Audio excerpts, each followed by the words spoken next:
with football, I was 7 years old. I was playing in the street. Bloody, pure passion. Not too much smarts, but passion, right? And God sent a man one night. Never forget it. Me and my cousins out there getting after it in the street, light pole to light pole, street lights pop on. 10 minutes before we had to go in the house, we're trying to get our last 10 minutes in. This blue pickup truck comes down the street. I back out on one sidewalk, 3 younger cousins back out of the street on the opposite sidewalk, and we're trying to get this truck by. I mean, come on, man, so we get out 10 minutes in. Truck is just cruising.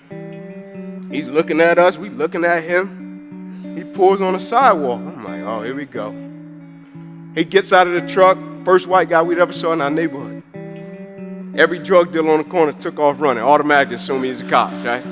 Nicest guy in the world, though. Nicest guy in the world. I still talk to him till this day. He walked over, man, y'all want to play football on grass? I'm like, man, I would love that. Where you been, brother? He's like, go and get your guardian. I go in the house, my Uncle JJ is there. I'm like, Uncle, will you please come and talk to this guy? Uncle comes outside. Guy extends his hand. Hey, man, Trey Hurst. Don't even supposed to be in this neighborhood. Drop the kid home. 3 blocks up, rode down just to see what it was like. In his exact words, I see these knuckleheads playing tackle football in the street. He said, I run a league across town. Think if you bring him out, sign him up, great opportunity, really help him. My uncle responds, sir, we greatly appreciate it. He said, but I hate to inform you, we just don't have the money for anything like that. And he pointed at me. He said, his mother, she's working a double shift at Wendy's right now. She definitely don't have it. And he said the other 3, their fathers are in and out of prison, so it's definitely not happening. That's why they're in the street.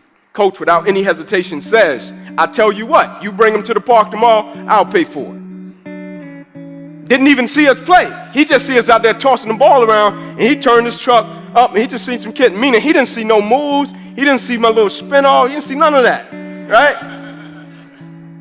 My uncle said, okay. Uncle brought us to the park the next day. I'm standing in line because I'm intrigued by this guy. I'm standing in line beside him. I watch him take cash out of his own pocket, pays for me and my 3 younger cousins to play. And then my family, the only people that went to college was me and my 3 younger cousins. He paid for on that street that day. But I wanted to understand the man behind the actions. Because it wasn't something that he did just for us. He did it for anybody that he felt was in need, meaning it was his essence and who he was as an individual. It wasn't a front. And so most nights I'll be in the park late, 9:30, 10 o'clock, waiting on my mother to get off the shift at Wendy's. She worked right around the corner. One night she couldn't make it. She called Coach, can you take Inky home? I can't get off work. He said, sure. He said, Inky, I'll drop you off last. You live right by Turner Field. I was 5 minutes away from Turner Field. And so we get to my house. I get out of his truck. I'm standing on the sidewalk and back to my house, and Coach is looking out of the window. And he says, all right, Ink, catch you later. And I said, Coach, can I ask you one question? He gets out of the truck. He comes around. He said, what you got, Ink? I said, I'm not trying to be disrespectful when I asked this. He said, what you got, man? I said, why do you do what you do? I said, because cats around here, man, they don't live like that.